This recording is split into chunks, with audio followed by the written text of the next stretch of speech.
Граѓаните немаат друга опција, или ќе гласаат на референдумот за поддршка на договорот со Грција, или нивната иднина ќе биде доведена во прашање.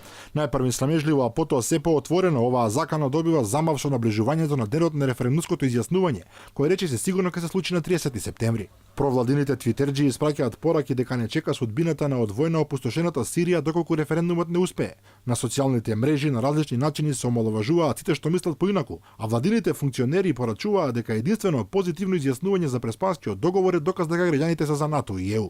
Иако опозицијата, исто како и голем дел од јавноста, е на став дека во најмала рака е можно постигнување на барем поповолен договор со Грција, владиното мнозинство е децидно. Само преспанскиот договор и ништо друго не е во игра. Нивно е да решат дали ќе блокират или не, но мора да излезат пред граѓаните и јасно да кажат што е алтернативата која што оние нудат.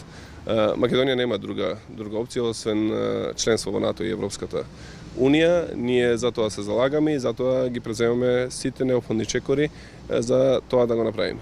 Освен ваквите суптилни пораки дека само поддршката за договорот со Грција е доказ за приврзаност кон ЕУ и НАТО, луѓе блиски до владата упатуваат и подиректни закани за дестабилизација ако тој не биде имплементиран.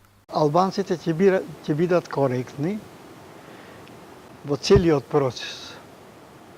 Меѓутоа, ако не успее овој договор, и ако ние ги губиме сите шанси за членство во НАТО и во Европска Унија, тогаш не гарантирам за коректност на албанците во нивното однесување понатаму.